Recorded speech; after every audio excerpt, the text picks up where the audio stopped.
നല്ല budget friendly ആയിട്ടുള്ള എന്നാൽ ഫാമിലിയുടെ കൂട്ടത്തിൽ അടിച്ചു പൊളിക്കാൻ പറ്റിയ നല്ല കിടിലൻ ഹോട്ടലുകളും കൂടി പരിചയപ്പെടുത്തി തരുമോ എന്ന് ഞാൻ പരിചയപ്പെടുത്തുന്ന റിസോർട്ട് വീഡിയോകളുടെ അടിയിൽ വന്ന് കുറേ ആളുകൾ കമന്റായി ചോദിക്കാറുണ്ട്. എന്നാൽ അത്തരക്കാർക്ക് വിശ്വസിച്ച് പോകാൻ സാധിക്കുന്ന സൗകര്യങ്ങൾ ഏറെയുള്ള വളരെ കുറഞ്ഞ പ്രൈസിൽ കിട്ടാൻ സാധ്യതയുള്ള ഒരു 4 സ്റ്റാർ കിടിലൻ ഹോട്ടലാണ് ഞാൻ നിങ്ങൾക്ക് പരിചയപ്പെടുത്തുന്നത്. ഗ്രീൻ ഗ്രേ കളർ കോമ്പിനേഷനിൽ ചെയ്തു വെച്ചിരിക്കുന്ന അത്യാവശ്യം വിസ്തീർണമുള്ള ഒരു അടിപൊളി കിടിലൻ റൂമാണ് ഇതിന്റെ മെയിൻ അട്രാക്ഷൻ. അങ്ങനെ റൂമിൽ നിന്ന് കിട്ടുന്ന പൂൾ വ്യൂ ഒരു രക്ഷയില്ലാത്തതാണ്. കുട്ടികൾക്ക് വേണ്ടിയിട്ടൊരു ഇൻഡോർ കിഡ്സ് പാർക്കും കൊടുത്തിട്ടുണ്ട്. പക്ഷെ അതിൽ വലിയ കാര്യമായിട്ടൊന്നുമില്ല. ഇനി നമ്മൾ നേരെ താഴെ ഇറങ്ങി പൂൾ ഏരിയയിലേക്ക് എത്തുകയാണെങ്കിൽ അവിടെ ഒരു അടിപൊളി ഇൻഫിനിറ്റി പൂളാണ് നമുക്ക് തരുന്നത്. ഈ പൂളിന്റെ മറ്റൊരു പ്രത്യേകത എന്ന് വെച്ച് കഴിഞ്ഞാൽ ഇതിന്റെ ഒരു സൈഡിൽ വളരെയധികം ഡെപ്ത് കുറച്ചാണ് അവർ ചെയ്തു വെച്ചിരിക്കുന്നത്. അതുകൊണ്ട് ആ സൈഡിൽ നമുക്ക് കുട്ടികളെ ഫ്രീ ആയിട്ട് കളിക്കാൻ വിടുകയും ചെയ്യാം.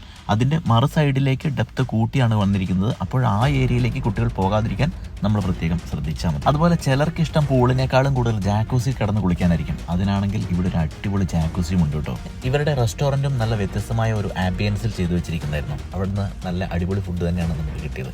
അങ്ങനെ എല്ലാം കൊണ്ടും ഞങ്ങൾ 4 പേരും ഒരു ദിവസം അടിച്ചു പൊളിച്ച് ആഘോഷിച്ചു. ഇത് ഉറപ്പായിട്ടും നിങ്ങൾക്കും ഇഷ്ടപ്പെടുന്ന ഒരു സ്ഥലം തന്നെയായിരിക്കും. 150 ദിർഹംസ് മുതൽ ഇവിടെ റൂമുകൾ അവൈലബിൾ ആണ്. പക്ഷേ മുൻകൂട്ടിയും സീസൺ അനുസരിച്ചും ബുക്ക് ചെയ്യണം എന്ന് മാത്രം. അപ്പോൾ ഈ ഒരു 4 സ്റ്റാർ ഹോട്ടൽ വരുന്നത് ദുബായ് ദേരയിലാണ്. ഇതിന്റെ പേര് എഡ്ജ് ക്രീക്ക് സൈഡ് ഹോട്ടൽ.